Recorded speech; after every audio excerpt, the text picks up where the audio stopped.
it is very important to be alert in our lives, not only to grow in knowledge, not only to ensure our safety, not only to enrich our relationships, but also to grow in spirituality.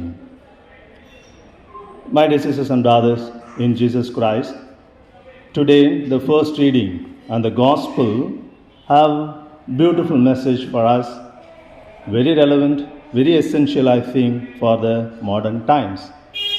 The first reading from the book of wisdom. And we know this is one of the 7 wisdom books, wisdom literature in the Old Testament, along with the book of Proverbs, Sirach, and Job, and so on. And this book of wisdom, which was written in the mid-1st century before Christ. And this whole wisdom literature, especially this book of wisdom or the wisdom of Solomon, all these books have very essential basic teachings which are very relevant and meaningful even today in the modern world. And obviously the gospel, Jesus gives a parable of 10 virgins. 5 are wise and the others are otherwise. And today in the world also we find the same thing. Some sections are wise and others are otherwise. And we need to be wise, and this otherwise we will belong to the group of being otherwise.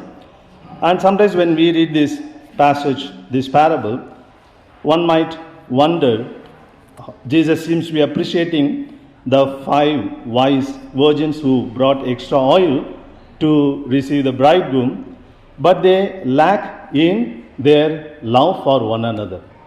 You know, Jesus insists upon love for God and love for one another, or both are equally important. So to say, 2 sides of the same coin. If you don't have love for your neighbor, your love for God is not meaningful, not complete, is useless, even dangerous also. You see, if I love only God, I forget about all the others, I can become fanatic, right? Only for God's sake I can do anything. And today, unfortunately, we find lots of violence and bloodshed in the name of God, unfortunately, right? Ironically. So, only love for God without love for human being is dangerous, meaningless. Similarly, only for love for others without love for God is baseless. Because on what basis I can call you all my brothers and sisters? We all become brothers and sisters unless we assume a common parent, God, Father and Mother. Otherwise, our calling one another brothers and sisters is okay, maybe pragmatic, but not really meaningful. And that's why Jesus always insists the love for God and love for neighbor is one and the same, or the 2 sides of the same coin. When the scribes asked him, which is the most important, wonderful commandment, then he says, love your God, and equally important is love for neighbor. He did not say it is second commandment or next commandment. Equally important, so Jesus keeps both at the same platform. But here these 5 wise virgins may be wise, but they don't seem to be spiritual. They don't seem to be having concern for their other 5 companions. What do you say? They should have given the oil, no? To them also? Yes, this boy shakes his head. All right. Have you brought oil now? Okay. See, now we must know the focus of parable is always one lesson. Okay, the parable is one of the figures of the speech in English. There are, I think, 8 figures of speech. At least when I studied it was 8, now it may be more in the modern times, right? Parable, metaphor, simile, all these figures of speech. And in order to explain a particular concept, Jesus makes use of this parable. And this parable always will have only one focus. We cannot compare every aspect here. So the purpose of this parable is to show we need to be alert. So alertness is the parable here. For love of one another, Jesus gives many other parables. So we should not look for every aspect of lesson for comparison here, but only one focal point will be there for parable, and that is the being alert, my dear friends. And in the first reading speaks about wise. So wise people will be alert.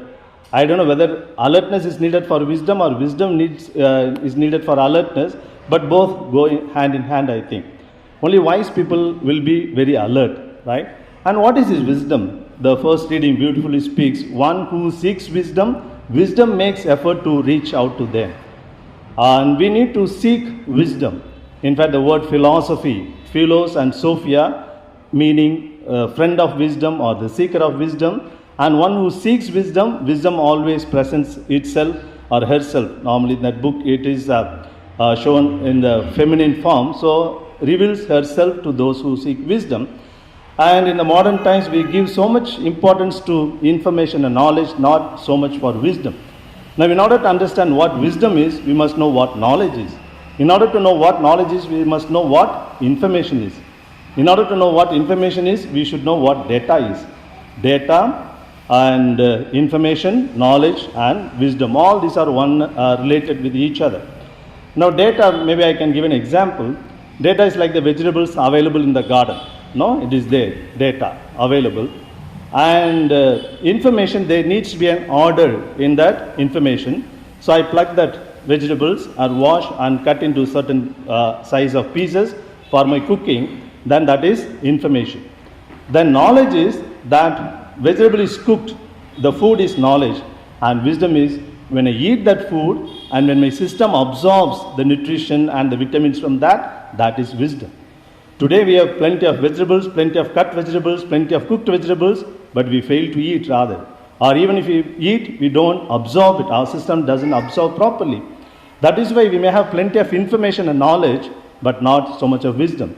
Even 100 years ago, T.S. Eliot said, where is the knowledge that we lost in information? And where is the wisdom that we lost in knowledge? And where is the life that we lost in living?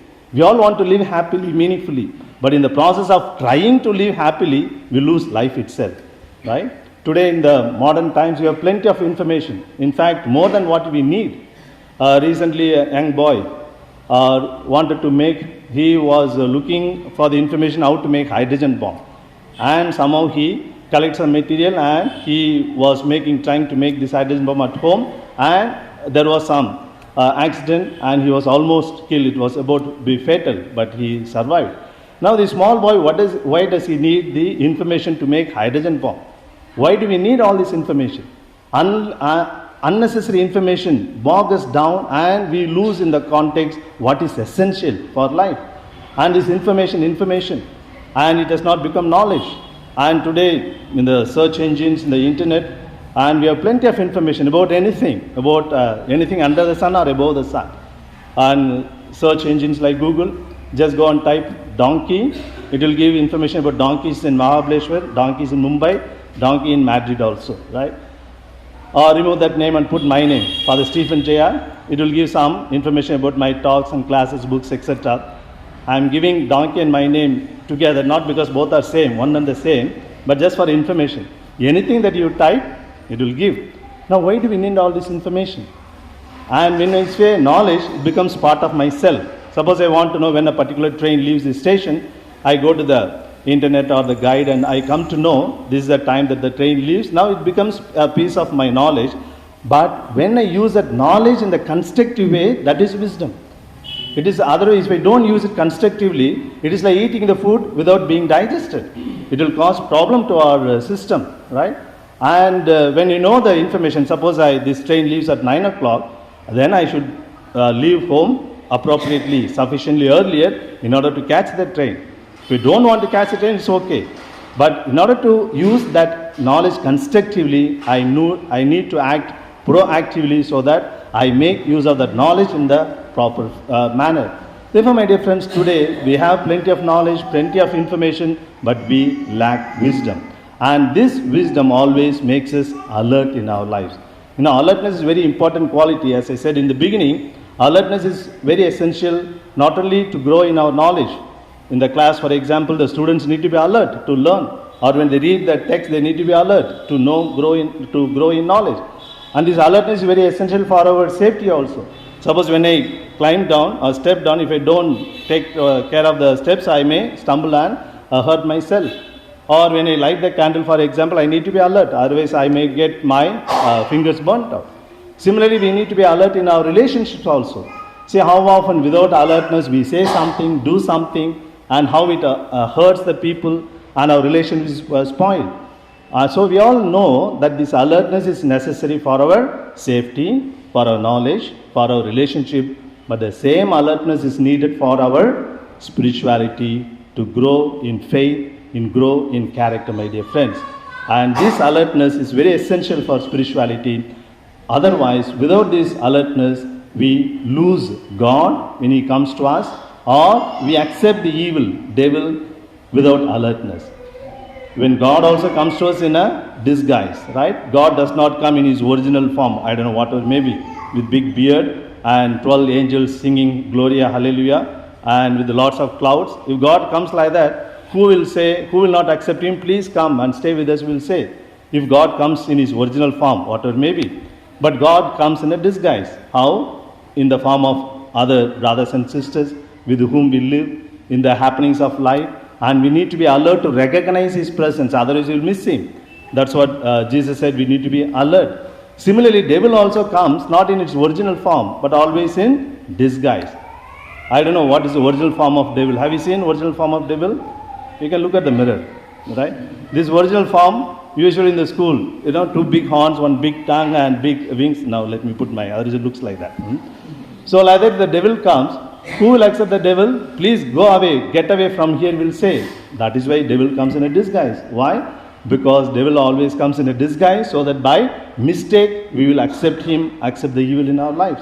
So the purpose of God coming to us in a disguise is different, because God expects us to see Him in other brothers and sisters in the life situations. Only then He will be happy to accept Him, the people accepting Him. The devil, on the other hand, if I go in my original appearance, they will not accept me, they will let me cheat them, let me deceive them. That's why he comes in a disguise. Therefore, my dear friends, this alertness is very essential for us to grow in spirituality. That is nothing but to accept God, to accept goodness, and to avoid evil, to avoid devil in our lives.